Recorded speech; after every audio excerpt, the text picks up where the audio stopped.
Daniel Hayes stood at the kitchen window, watching Laura's car pull into the driveway. 14 years of marriage had taught him her rhythms, the way she always checked her reflection in the rearview mirror before getting out, how she'd pause to straighten her blouse. But lately there'd been new patterns, the lingering in the car, thumbing through her phone, the quick spray of perfume before entering the house, and that goddamn cigarette smell. He'd first noticed it 3 months ago. A Tuesday afternoon when he'd come home early with a migraine. The acrid scent had hit him the moment he opened the door. Unmistakable, foreign, wrong. Neither of them had ever smoked. Laura's father had died of lung cancer. She'd always been militant about avoiding cigarettes. "Hey," Laura said, breezing past him toward the stairs. "I'm going to shower before dinner." "Laura."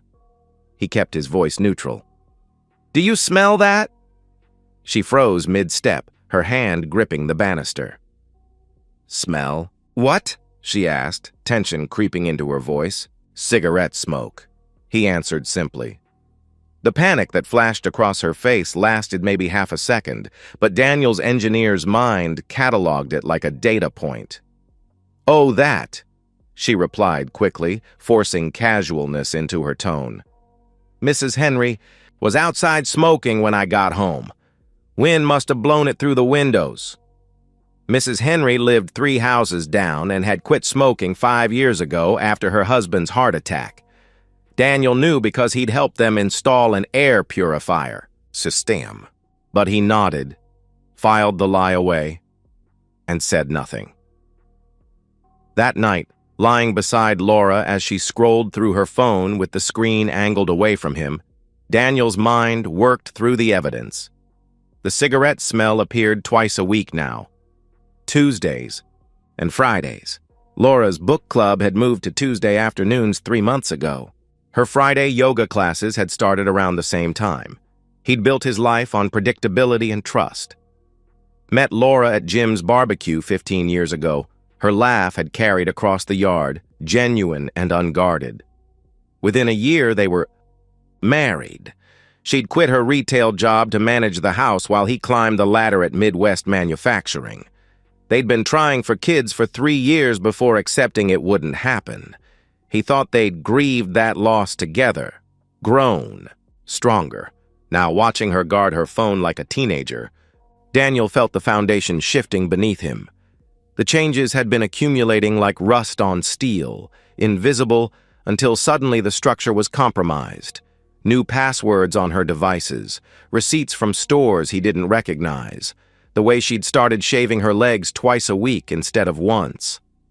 Small betrayals that meant nothing individually, but together painted an obvious picture. Tuesday came again. Daniel sat in his office, staring at his computer screen while his coworkers discussed a valve failure. At 2 p.m., his phone buzzed with Laura's text, "Running errands, home by 5."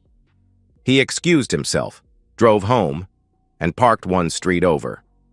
Through the gap in his backyard fence, he watched a beaten Honda Civic pull into his driveway. The driver, young, maybe mid-20s, cigarette dangling from his lips, walked to his front door like he belonged there. Laura let him in immediately.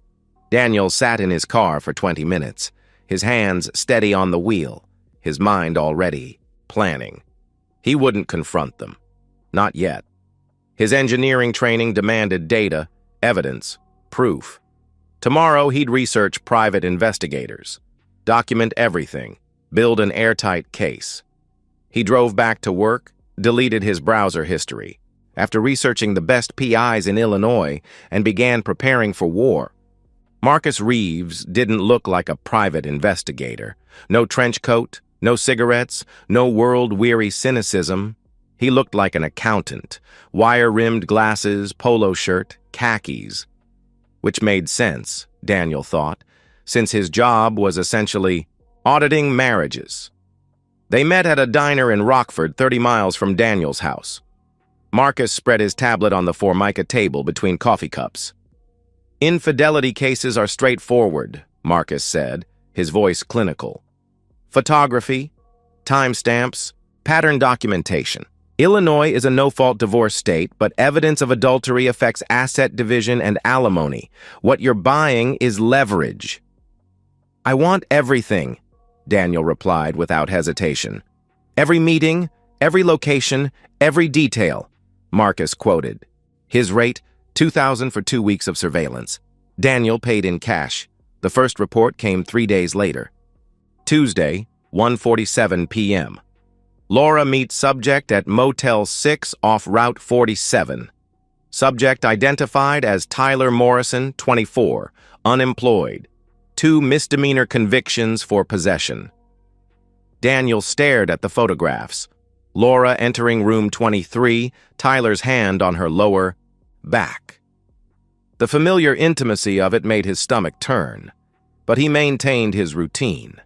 Kissed Laura goodbye each morning, asked about her day each evening, listened to her elaborate lies about traffic and long lines at Target. His performance was flawless while Marcus's camera captured the truth. Friday's report included audio. Marcus had managed to record a phone conversation, Laura's voice breathy and giggly. He won't be home until 6. We have hours. The contempt in her tone when she mentioned Daniel. He's so predictable, so boring, cut deeper than the affair itself. Daniel met with Patricia, a divorce attorney Marcus recommended. Her office overlooked the river, all glass and sharp angles. With this evidence, she gets nothing, Patricia said confidently, reviewing Marcus's files. But you need to protect your assets now. Move half the savings to a separate account, legally yours to do. Document all marital property. Change your beneficiaries. Daniel did it all within 48 hours. Laura never checked their accounts anyway. She just used the credit cards he paid off monthly. The second week brought darker revelations. Marcus recorded Laura outside the motel. "I'm not leaving him yet." "Why would I?" she said with calculating coldness. "He pays for everything. Tyler doesn't have a job. Once I figure out how to get the most in a divorce, then I'll file." Tyler's voice nervous. "What if he finds out?" "He won't," she answered dismissively. "Daniel's sweet, but he's not exactly observant. Besides, even if he did, what's he going to do? He's never raised his voice in 14 years. Marcus's final report was comprehensive. 23 documented meetings over the 2-week surveillance, period. But evidence suggested the affair had been ongoing for approximately 3 months. 12 hotel visits during that time. Hundreds of text messages Marcus had somehow obtained. Financial records showing Laura had opened a separate account, squirreling away cash withdrawals from their joint account. "She's planning her exit," Marcus observed during their final meeting. "But she's greedy, wants to milk you for a few more months." Daniel studied the surveillance photos. Tyler always smoked while waiting for Laura. American Spirits, the source of that smell that started everything. In one photo, they were kissing in Daniel's driveway, Tyler's cigarette still burning between his fingers. "There's something else," Marcus said carefully, sliding a USB drive across the table. "Last Tuesday, she brought him to your house, your bedroom, specifically." Daniel pocketed the drive without looking at it. He didn't need to see that. The violation was complete enough. That evening, Laura hummed while making dinner. Some pop, songs she'd never listened to before Tyler. She'd grown careless, confident in her deception. Her phone sat unlocked on the counter. She'd stopped bothering with excuses for the cigarette smell. "You seem happy," Daniel observed casually. "Just a good day," she replied without even looking at him. "Book club was fun." He smiled, genuinely, this time, because Marcus had confirmed Tuesday's pattern. In 3 days, Laura would bring Tyler to their house again, and Daniel would be ready. Daniel's supervisor barely looked up when he mentioned the dizzy spell. "Take the afternoon, Hayes. You've got plenty of sick time." The drive home took 17 minutes. Daniel had timed it repeatedly over the past week. He'd leave at 1:30, arrive by 1:47, right when Marcus said they usually arrived. The Honda Civic was already in his driveway, parked at an angle like Tyler was planning a quick escape. 3 cigarette butts littered his front steps. American spirits. Daniel photographed them before entering his own home. The living room curtains were drawn, something Laura never did during the day. He could hear them before he saw them. Tyler's laugh mixing with Laura's voice. She sounded younger, lighter, like the woman he'd married 15 years ago. Daniel stepped into the doorway. Tyler saw him first, his cigarette freezing halfway to his lips. Laura was curled against him on Daniel's leather couch, the one they'd bought together for their 10th anniversary. Her hand was on Tyler's chest, her wedding ring catching the light. "Daniel," Laura said, her voice cracking, but only for a moment. Then something shifted in her expression, panic to calculation to something like relief. Tyler scrambled up, cigarette falling onto Daniel's carpet. Oh shit, man, I didn't, she said you were," he stammered. "Sit down, Tyler," Laura commanded, her voice steady now, controlled. She lit another cigarette with deliberate slowness. "Daniel, since you're here, we might as well talk." She introduced Tyler like they were at a cocktail party. 24, aspiring musician, they'd met at a coffee shop. 3 months ago, she volunteered this information with a casualness that felt rehearsed. "I've been unhappy," Laura continued, smoke curling between them. "You're a good man, Daniel, but you're boring. Every day is exactly the same. Work, dinner, TV, bed. I'm 39 years old and I feel like I'm already dead." Daniel said nothing, his silence seeming to embolden her. "Tyler makes me feel alive," she declared boldly. "The intimacy is incredible, something we haven't had in years." She paused, gauging his reaction. "I wasn't planning to tell you yet, but since you know, here's what's going to happen." She laid out her terms with the confidence of someone who'd rehearsed this speech. Tyler would continue coming over, twice a week, just like before. Daniel could either accept it or face the consequences. She'd claim emotional abuse, sexual inadequacy, years of neglect. She'd take half of everything, maybe more. His reputation at work, in their community, she'd destroy it all. "I've already talked to a lawyer," she lied smoothly. "Wives always win these battles. You can keep your dignity and your money if you just accept the situation. Tyler's not going anywhere." Tyler shifted uncomfortably. "Laura, maybe we should—" He started hesitantly. "Quiet!" she snapped without even looking at him. Her focus was entirely on Daniel, predatory and certain. "You're too weak to fight me, Daniel. Too worried about what people think. And you're definitely too smart to lose everything over pride." Daniel stood perfectly still, processing her speech like an equation. Every threat, every assumption about his character, every miscalculation of her position, it all confirmed what Marcus had documented. Laura had mistaken kindness for weakness, consistency for stupidity. "I need to think about your proposal," Daniel said finally, his voice perfectly level. Laura's smirk widened. "Take all the time you need," she replied smugly. "We'll be here." Daniel walked to the bedroom, his footsteps measured and calm. Behind him, he heard Tyler whisper urgently, "He's taking this way too well. Something's wrong." "He's in shock," Laura replied, but uncertainty colored her voice for the first time. In the bedroom, Daniel retrieved the manila folder from his dresser drawer, the one he'd prepared 3 days ago, knowing this moment would come.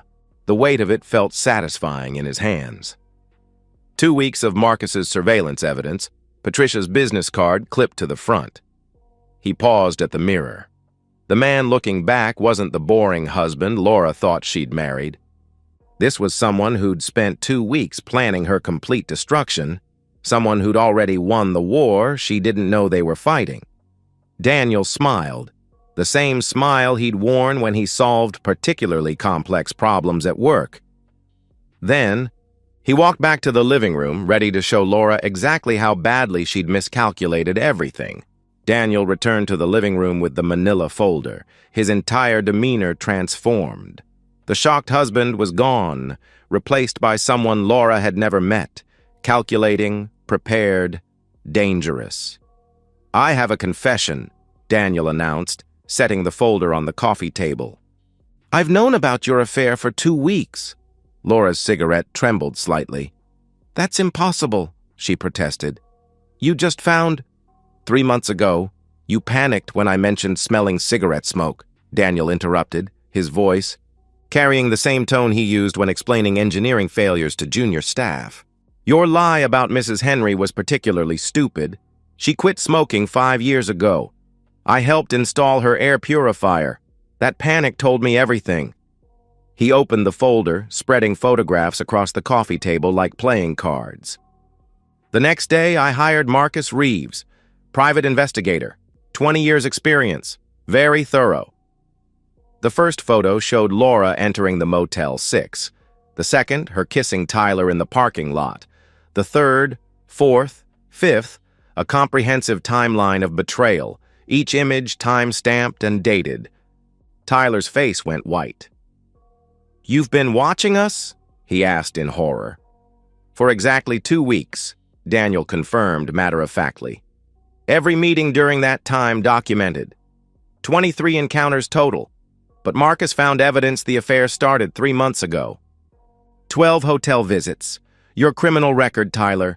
2 possessions, currently on probation.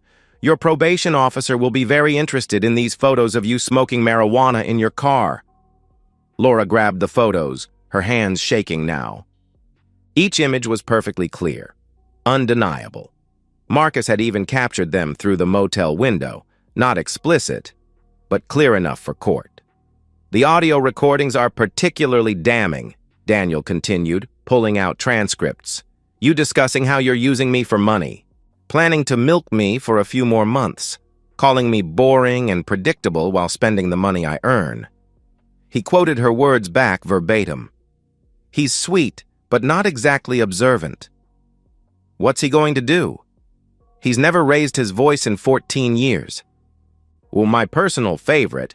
Once I figure out how to get the most in a divorce, then I'll file." Laura's confident facade crumbled entirely. "You can't. Those recordings are illegal," she stammered desperately.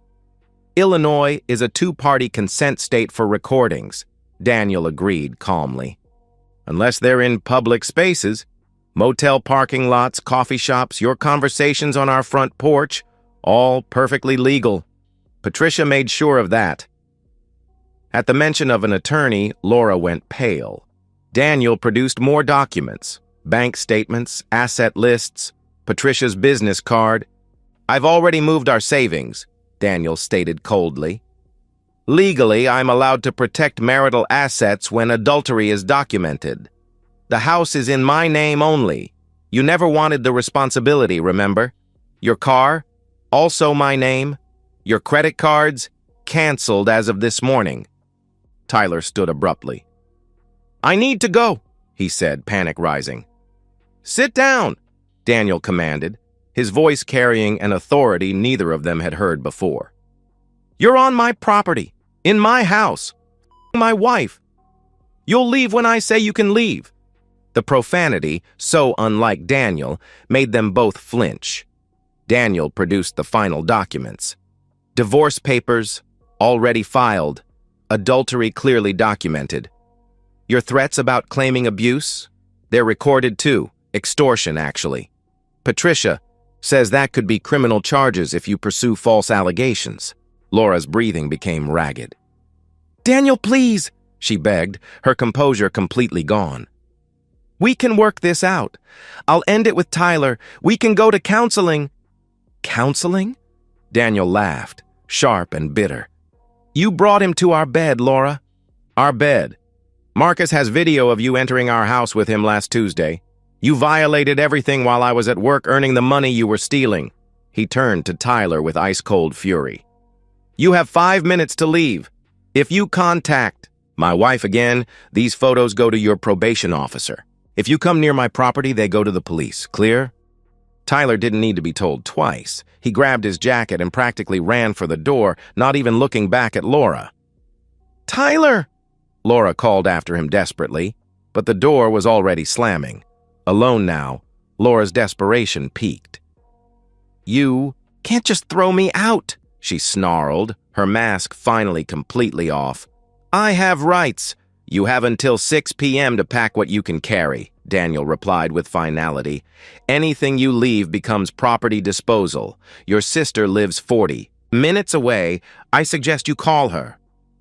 "This isn't over," Laura threatened, venom in her voice. "I'll fight you."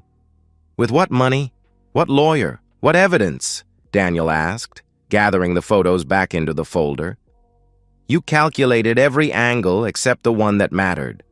You thought I was the same trusting fool you married. Instead, you taught me something valuable, how to solve problems permanently." As Laura stormed toward the bedroom to pack, Daniel called out calmly, "Oh, and Laura? I called your Tuesday book club myself last week. They haven't seen you in 3 months. I told them you'd found a new hobby." The sound of her sob was the last weakness she'd show him. The divorce finalized in 43 days, near record time for Illinois. Laura's attorney, a public defender turned divorce lawyer she'd found through legal aid, reviewed Daniel's evidence for exactly 1 meeting before advising immediate settlement. She got nothing. No alimony, no assets, no dignity. Daniel heard through. Marcus, who kept casual tabs as a professional courtesy, that Tyler had disappeared from the state entirely. Apparently, the threat to his probation combined with Laura's subsequent stalking had driven him to Colorado. Laura's own family, initially sympathetic, withdrew support after Daniel's attorney shared the recorded extortion threats. The house felt different now. Cleaner, somehow, though Daniel had hired professionals to deep clean everything twice. The cigarette smell was gone, along with the uncertainty that had plagued his final months of marriage. His evenings were his own, sometimes working on engineering projects, sometimes just enjoying the silence. 6 months later, his colleague Jennifer mentioned her sister was getting divorced. Caught her husband cheating. She's devastated, doesn't know what to do. Daniel pulled out Patricia's business card. "Tell her to document everything first," he advised. "Then call this attorney, and whatever she does, don't confront him until she's ready for war." "Speaking from experience?" Jennifer asked curiously. "From engineering," Daniel replied with quiet satisfaction. "You never start demolition until you've planned the complete teardown." The house he'd shared with Laura had become his alone, filled with the quiet satisfaction of problems solved and justice served. Sometimes the best revenge wasn't dramatic or passionate. It was methodical, thorough, and absolutely complete. Laura's last Facebook post before deleting her account had been telling, "Starting over is hard when you've lost everything." Daniel had commented with a single word. "Exactly." She'd blocked him immediately, but the message was already delivered. He'd won not through rage or violence, but through patience and preparation, the same traits she'd mocked as boring. Turns out, boring could be devastating when properly applied. And that's the end of today's story. If you enjoyed it, please give this video a thumbs up and drop a comment below. Your support helps the algorithm push my content further. If you're new to the channel, don't forget to hit that subscribe button. It really helps me keep creating more stories for you. Thanks for watching, and I'll see you in the next one.